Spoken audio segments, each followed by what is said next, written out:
사람이었을까 하게 생각을 되죠. 그레고리 7세는 교황이 절대 무호하다라는 그런 모습을 주장하고 강조하며 그렇게 살아가다가 결국 죽고 말았다라는 것입니다. 자, 이렇게 교황권을 만들어갔던 그 기초자들의 삶을 우리가 지금 하나하나 알아보고 있는데요. 지금 그레고리 7세까지 한번 우리가 다뤄보았습니다. 자, 그 다음에 교황권의 기초를 만들어 나간 인물 중, 그 다음에 이노센스 3세를 우리가 다뤄볼 필요가 있습니다.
자, 다음에 다뤄볼 인물은 이노센트 3세입니다. 자, 이 역시 교황권의 기초를 만들어 나갔던 인물로 우리가 추정하고 있습니다. 자, 교황권의 최고의 권위를 누린 사람을 우리가 말한다면은 이 이노센트 3세를 말할 수 있습니다. 그는 지략이 있었고 신념이 있었고 그런 것들은 앞서 말한 그레고리 7세에 못지 않았습니다. 이노센트 3세는 이제 교황권의 최고 결정으로는 그러한 권한을 행사하였으나 그 이후로는 지금 말한 이 이노센트 3세만한 그런 권한을 행사했던 인물은 나오지 않았다라고 우리가 평가를 미리 할 수 있습니다. 자, 그렇다면 이 이노센트 3세의 신앙은 어떠한 모습이었을까요? 그는 신앙에 대해서 독특한 주장을 하지는 않았으나 그레고리 7세보다는 농도 짙은 주장을 하였습니다. 그 내용은 다음과 같습니다. 먼저 교황은 하나님과 그리스도의 대리자이다. 그의 통치권은 세계를 포괄한 것이고 왕 중에 왕인 까닭에 군왕의 심판자의 지위에 서야 한다.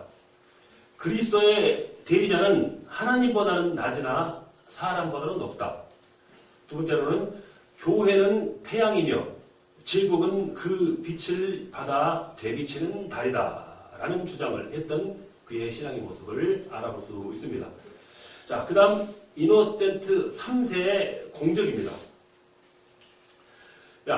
그 당시 프랑스 왕 필립 2세가 본처와 이혼을 하고 다른 부인을 취했었는데 그 다른 부인 취한 것을 인정하지 않았습니다.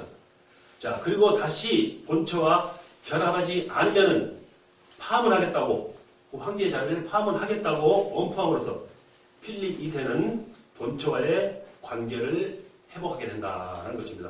이것도 이노센트 3세 공적이라고 할까요? 아무튼 그것도 공적에 포함도 볼 수 있겠죠. 자, 그 다음은 영국 왕 존이 교황이 임명한 캔터버리 대감독 랭턴을 승인하지 않았습니다. 이에 이노센트 교황은 영국왕 존 왕을 파문하고 모든 영국의 교회들에게 성례와 혼배 의식을, 즉 예배를 드리지 못하도록 이렇게 하였다는 것입니다. 그리고 영국 국민들에게는 프랑스 왕의 지시를 따르도록 하였다라는 것입니다. 이에 영국왕 존은 결국 교황에게 굴복하고 말았습니다. 이노센트 3세에게 굴복했다는 것이죠. 그러나 교황은 영국이 매년 2차씩 1000마르크를 공납하겠다라는 조건으로 그 존을 풀어줍니다. 이때 영국의 귀족들과 승려들은 존 왕을 강요해가지고 이제 마그나 카르타라는 대헌장을 하죠. 자, 이 마그나 카르타는 영국 역사에 있어가지고 민주주의의 시발점이 된 선언이다라고 평가를 하는 부분이기도 한 것입니다. 자, 그 다음에 카톨릭의 종교 재판을 시행했던 그이기도 합니다. 자, 이것은 이노센트 3세의 가장 큰 오점이기도 합니다. 이노센트는 남부 프랑스와 또 그 지역에서 일어난 알비파의 운동을 이단으로 몰아서 독립 사람들을 모아놓고 몇 마디의 증언 끝에 이제 군중 심리를 이용해가지고 군중들이 그를 향해 돌을 던져 죽여버리는 이런 카톨릭 재판을 시행했다는 것입니다. 자, 우리가 소위 말하는 공산당들이 말하죠. 인민재판이라는 것과 비슷하다는 것입니다. 그와 같은 아이디어는 바로 카톨릭 제도에서 본받았던 것이 아닌가 하는 그 부분을 생각해 볼 수 있게 하는 것입니다. 자, 이노센트의 가장 치욕스러운 오점이 바로 이 카톨릭의 종교재판 시행한 것을 우리가 내꼽고 있는 것입니다. 자, 그 다음은 제4차 라테랑 교회 회의를 소집했습니다. 앞서 우리는 교회 회의를 3차 콘스탄티노폴 회의까지를 우리가 배웠습니다.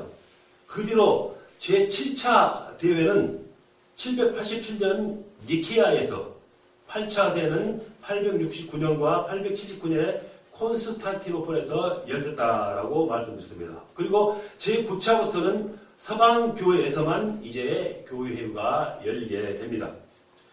자, 그래서 이제 제9차는 1123년에 라테랑에서, 10차는 1130년에 라테랑에서 이노센트 2세가, 11차는 1179년 라테랑에서 알렉산더 3세가, 그리고 12차는 1215년에 이노센트 3세가 대회를 열었다라는 것이요. 자, 이 대회를 참석한 사람은 대감독 77명, 감독 412명, 수도원장 800명, 그리고 기타 참여자까지 합해가지고 2283명이나 되는 최대의 회의를 열었다는 것입니다. 여기서 화채선의 교리를 확정하고, 화채선 아까 말씀드렸었죠. 그 내용을 확정하고 성찬식 때 평신도에게 잔을 줄 수 없다는 것과 교황은 전 세계의 최고 지도자라는 것을 공포했는가 하면 새로운 십자군 전쟁을 시작할 것을 결의를 했습니다. 또한 고해는 모든 신자가 1년 1회를 의무적으로 해야 하며 성인, 순교자, 그 사람들의 유물, 그들의 기념품에 예배하고 또 모든 이교도를 정지하기로 했다라는 것도 또한 주장을 합니다. 또한 제왕들은 힘을 모아서 자국 영토 안에서 이단을 소탕할 것을 서약하도록 훈령을 제정하였었죠. 자, 그래서 오늘날의 교황권 제도는 이렇게 발전되어 나갔다라는 것입니다.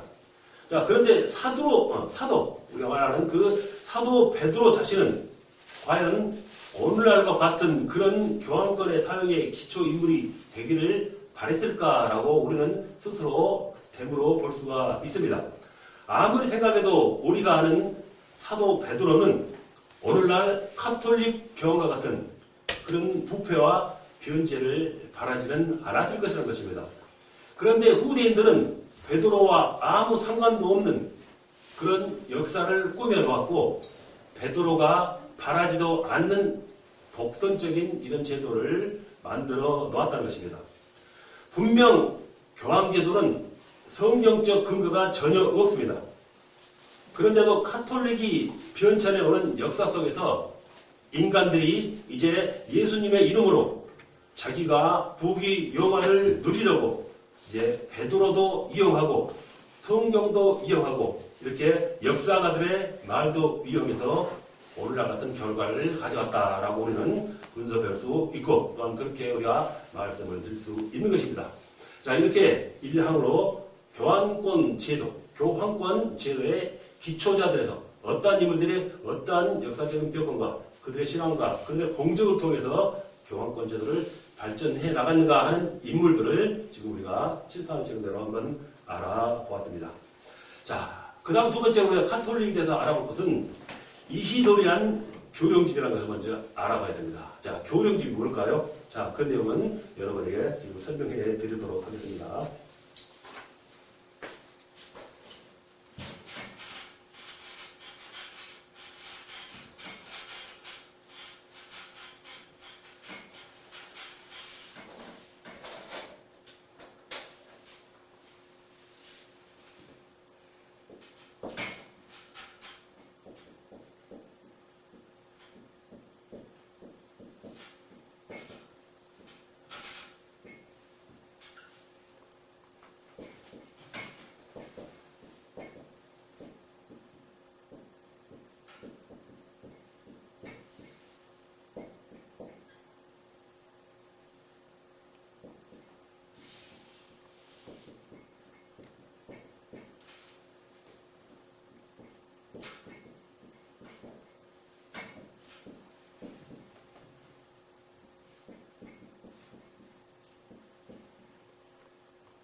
네, 칠판 시킨 대로 이시도리안 교령집입니다.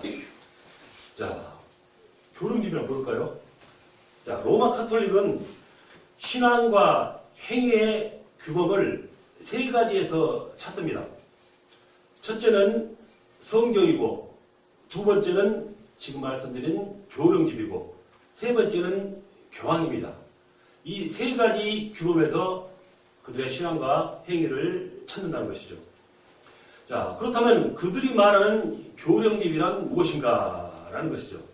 자, 이 교령집의 책명은 슈프도 이시도리안 교령집이라고 되어 있습니다. 자, 카톨릭이 말하는 이 불가사리한 전통적 권위적인 문서의 정체를 우리는 한번 살펴보도록 하겠습니다. 자, 교령집의 종류에 대해서 먼저 우리가 다뤄본다면, 교령이란 교황의 서한들이라는 뜻을 내포하고 있습니다. 교령집이란 교황의 서한집이라고 말을 하죠. 이 서한은 곧 교회의 법으로서 큰 효력을 지닌 부분이죠.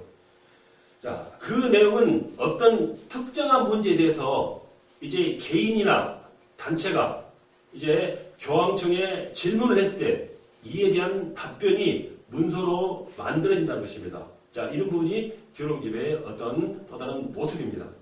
자, 가장 먼저 알아볼 디오니시우스의 교령입니다. 자, 집전에 오는 바에 의하면, 전에 오는 바에 의하면은 최초의 교령집은 384년 다마수스가 발표했다는 그 전설이 있으나 이거는 근거가 없다라고 말합니다. 그리고 최초의 교령집은 6세기 때 오늘날 우리가 말하는 BC, AD 그 구분이 되는 기원이죠. 그 기원을 제의한 디오니시우스 엑시쿠스에 의해서 발표되었습니다. 그런데 이 디오니시우스의 교령집이라는 것은 참으로 불가사의한 모습을 우리가 찾아볼 수가 있습니다. 자, 이 디오니시우스의 이전에는 교령집이 전혀 없었는데 이 디오시니우스 교령집에는 사도들의 50개 병력을 비롯해가지고 니케아 회의 결정사항부터 안디옥 교회 회의, 라오디게아 회의 또는 콘스탄티노플 교회 회의에서 제정되었다는 165개의 법령이 수록되고 있다는 것입니다. 또한 다마스쿠스 교황을 계승한 시리키우스 교황으로부터 시작해서 496년 겔라시우스를 계승한 아나스타시우스 2세 이르기까지 교황들이 쓴 교령 형식의 서신들을 모아서 출판한 것이라는 것입니다. 자, 여기서 우리는 생각해볼 의문이 너무 많은 것입니다.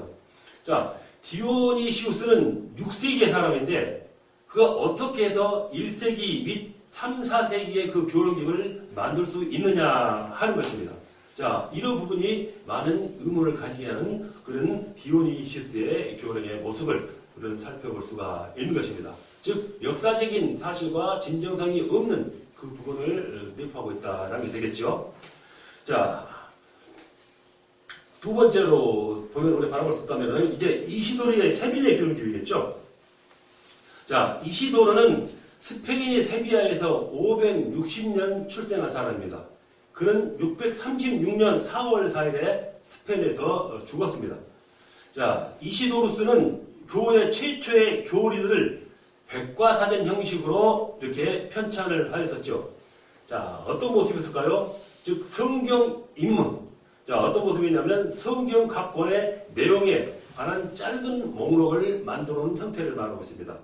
자, 그리고 성경에 나오는 85명의 전기, 즉 구약에 나온 인물 64명, 신약에 나온 21명에 나오는 그 85명의 전기를 요약해 놓은 내용이 되겠고, 다음에는 예배의 기원, 성직자의 임무를 다루는 내용이고, 그 다음은 성경을 해석하는 내용, 그리고 구약에는 129개, 신약에서는 121개 어떤 그런 내용을 이렇게 번역해 놓은 그런 모습을 가지고 있는 것이 이시도르 세빌레의 교령집의 내용인 것입니다.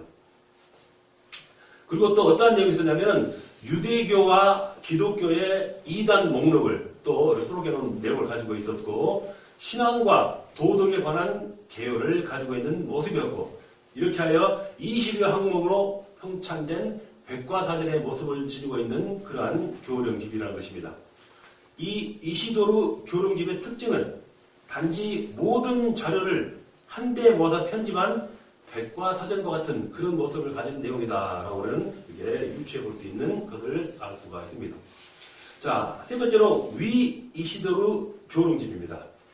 자, 그런데 또 아주 묘한 것은 방금 말씀드린 이 위 이시도르 교령집이 또 850년경에 또 나왔다는 사실입니다. 이것은 프랑스의 어느 한 지역에서 편집되었는데 거짓된 이시도르의 교령집이라는 뜻입니다.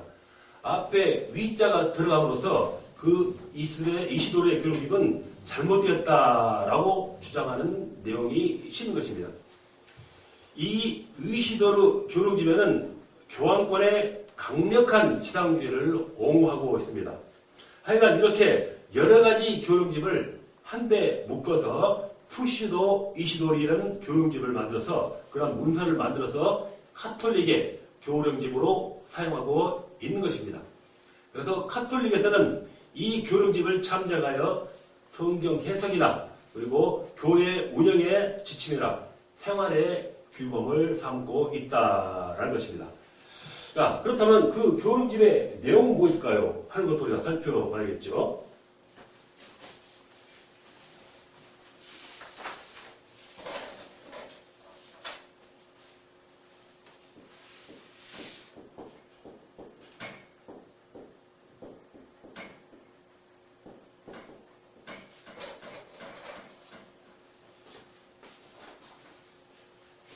자, 어떤 내용이 수록되어 있는 부분일까요?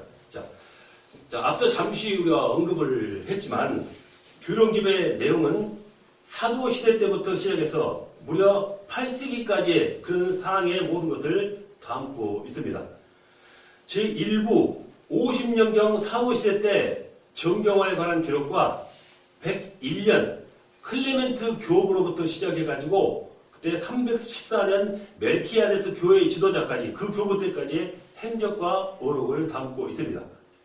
자, 또 다른 내용은 제2부에서는 325년 니케아 회의에서부터 시작해서 680년 3차 콘스탄티노플 회의까지 각종 회의록과 결의사항, 그리고 콘스탄틴의 황제궁 기증, 그리스, 아프리카, 스페인 등의 교회 회의록을 담고 있는 내용이 제2부의 내용이 된다는 것입니다. 자, 제3부에서는 335년 로마 감독 실베스타로부터 시작해가지고 731년 그레고리 2세 때까지의 내용을 담고 있는 교황들의 지시, 교서 등을 담고 있는 것이 그 교령집의 내용이 되겠습니다. 자, 그렇다면 지금 우리가 다루고 있는 이 이시도리안 교령집의 평가는 과연 어떻게 내려지는가 하는 것이겠죠.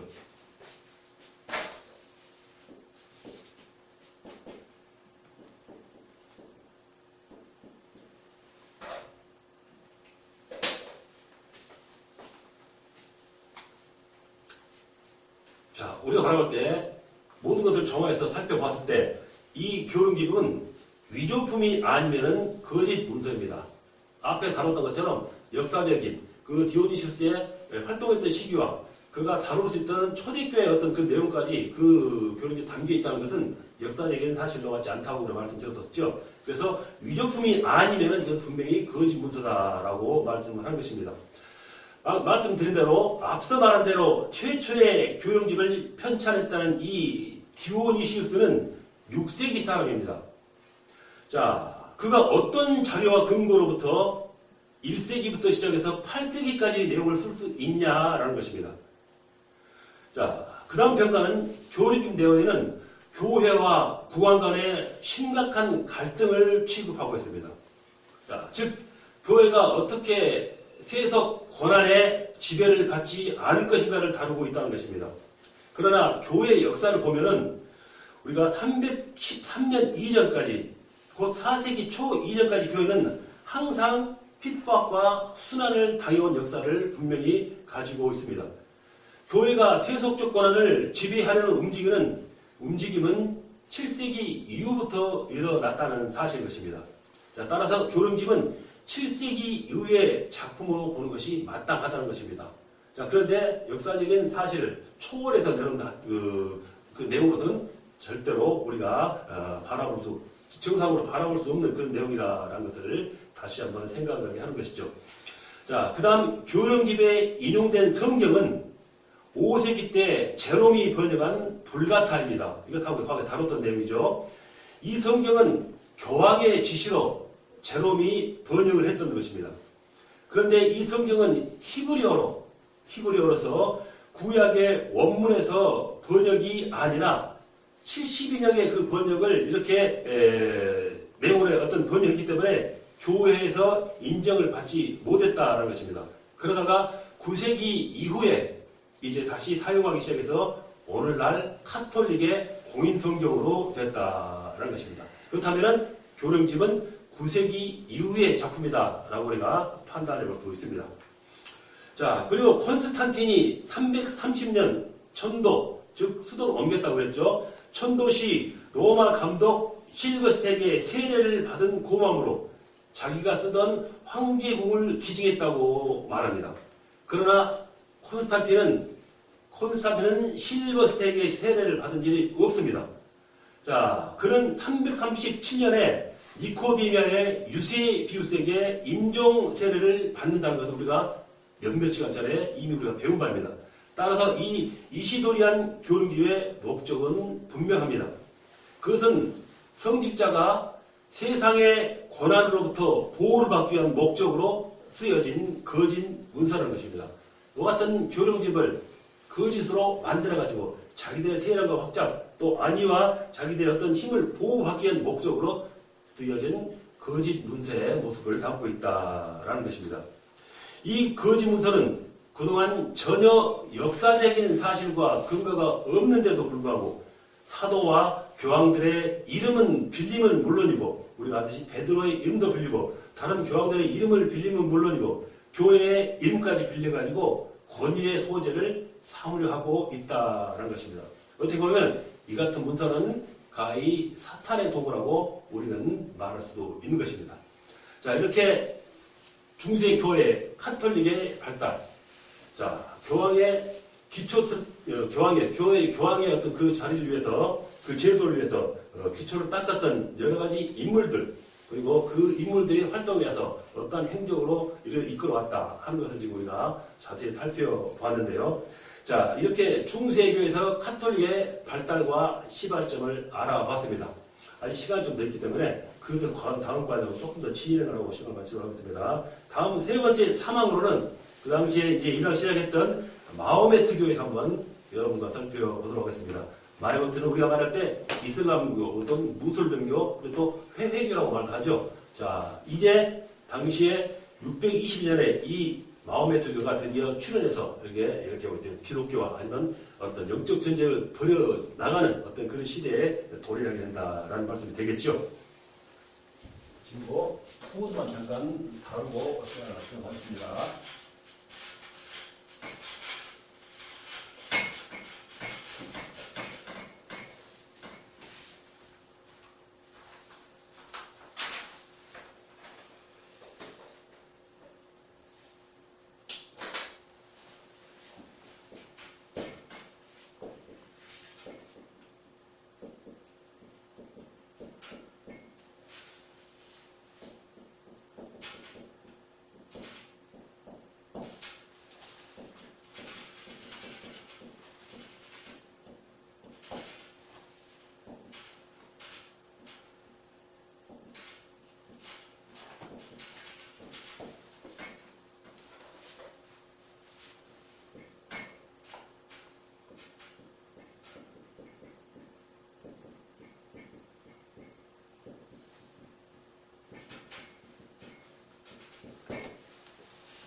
보겠습니다. 자, 요즘에도 우리가 이 마호메트교에서는 육사적인 부분, 아니면 지식적인 부분, 상식적인 부분에서도, 아니 사회적인 부분에서도 많이 다루고 있는 내용이기도 하죠. 자, 그래서 좀 더 역사적인 사실과 우리 교회사적인 모습으로 한번 우리가 자세히 살펴보도록 해보겠습니다. 자, 주후 622년, 즉 예수님 오시고 나서 한참 후에 620년 굉장히 많이 세월이 지나간 세월입니다. 자, 주후 622년 마호메트교가 시작된 이래 10년 만에 과거 로마 제국의 전 영토는 말할 필요 없고 북아프리카와 스페인 그리고 프랑스 일부까지 세력을 떨쳐나간 그런 모습을 보입니다.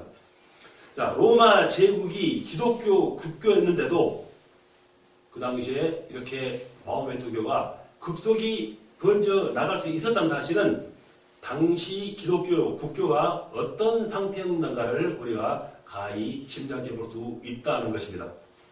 그뿐 아니라 마호메트교의 세계 평창하는 전 세계 종교 중에서 단연 1위를 차지하고 있습니다. 현재 18억 무슬림, 이슬람 남자 신도만 계산한 것입니다. 혹 무슬림화 여자 신도들이 지상에 있어서 이제 세계 제2의 종교로까지 자리매김을 하고 있다라는 사실입니다. 자, 기독교의 분포는 유럽과 남북 아메리카에 집중되어 있다고 하면은 이 마호메트교는 아시아와 아프리카에 많이 이렇게 퍼져나가 있죠. 자, 그런데 더욱 심각한 것은 석유 경제를 앞세워가지고 전 세계적인 영향을 미치고 있는 것이 바로 아랍권의 그들의 영향력이 퍼져나가고 있다는 점입니다.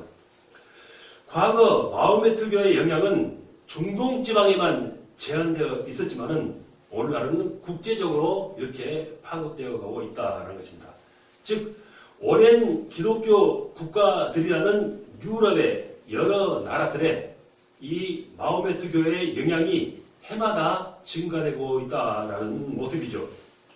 영국에는 600만 명의 이슬람 교도가 있는가 하면은 다른 유럽 국가에도 이제 이렇게 무서운 속도로 이슬람화가 되어가고 있는 것입니다.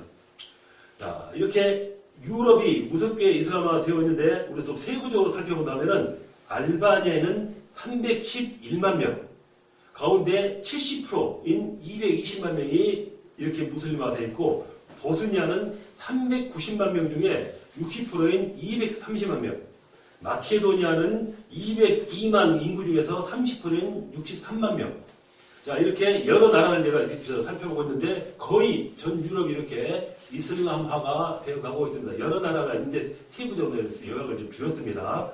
자, 이렇게 우리가 생각해 볼 때 유럽은 금세기 말까지 유럽이 이슬람화 될 것이다 라는 그런 버나르 루이스의 유명한 말처럼 지금 그 길로 가고 있다라고는 그 모습을 생각하고 있는 것입니다. 아시아와 아프리카도 마찬가지입니다. 전에는 아프리카인 4명 중에 한 사람이 이슬람 교도라고 이렇게 말했었는데 이제는 3명 미만의 한 사람이 이제 이슬람 교도로 바뀌어가고 있는 추세다라는 통계가 있습니다. 자, 한국에도 2018년 그 당시입니다. 조사할 당시 그 당시에 현재 30만 명의 무슬림이 있었습니다. 지금 생각해보면 더 확장되었다라고도 유추해볼 수 있겠죠. 자, 그동안 수십만 명의 근로자들이 아랍권에 나가서 일을 했습니다. 그리고 그들은 아랍권의 마호메트 종교의 각종 영향과 또 그들의 식견을 이렇게 터득하고 돌아왔습니다. 그래서 이렇게 마호메트 종교에 영향을 입었으나 겉으로 표출되지 않은 그런 사람들이 아마 내부적으로 수백만에 이를 것이다 라고 우리가 생각을 한 것이죠. 자, 그들의 일부 다처제라는 제도가 한국민의 기호에 거침없이 돌고 있다라는 것이죠. 그러므로 한국 기독교의 미래의 도전자는 어떻게 보면 이슬람교다라고 바라볼 수도 있는 것입니다. 따라서 우리는 마호메트교에서 보다 철저하게 세밀하게 조직적으로 알아야 할 우리 대한민국을 위해서, 우리 신앙을 위해서, 기독교를 위해서 우리는 깨달아야 할 긴박한 필요를 느끼게 된다라는 것입니다. 자, 그렇다면 이슬람교란 무엇인가? 라고 우리가 다시 한번 반문을 던져보지 않을 수 없습니다. 자, 이슬람이란 말의 뜻은 무엇일까요? 이슬람교, 자, 마호메트교라고 그러죠. 중국에서는 회회교라고 한 것입니다. 자, 그 사람들은 알라라는 신을 단일 신으로 믿고 마호메트를 최후의 예언자로 삼고 있습니다. 자, 이슬람교 신자를 남자는 무슬림이라고 그러고 또 뜻은 뭐냐면은 이슬람교에 복종하는 자, 이게 바로 무슬림의 뜻입니다. 이슬람에 복종하는 자. 여자는 무슬리마라고 부릅니다. 경전은 꾸란, 즉 코란이죠. 꾸란이라고 하며 마호메트가 천사 가브리엘로부터 받은 알라의 말이다라고 합니다. 이슬람의 대표적인 종파로는 전체 무슬림의 80 내지 90%를 차지하는 수니파와 이란에 가장 많이 분포해 있는 시아파가 가장 많이 분포되어 있다는 것이죠. 시아파는 10 내지 20%를 차지하죠. 발칸반도, 중앙아시아, 그리고 동남아시아에는 수피파라는 그 무슬림이 또한 이렇게 분포되어 있다는 것입니다. 타 종파 간에는 보이지 않는 불신이 있습니다. 같은 무슬림이와는 타 종파 간에는 서로 신뢰를 갖지 않은 그런 모습도 바라보고 있는 모습이라는 것입니다.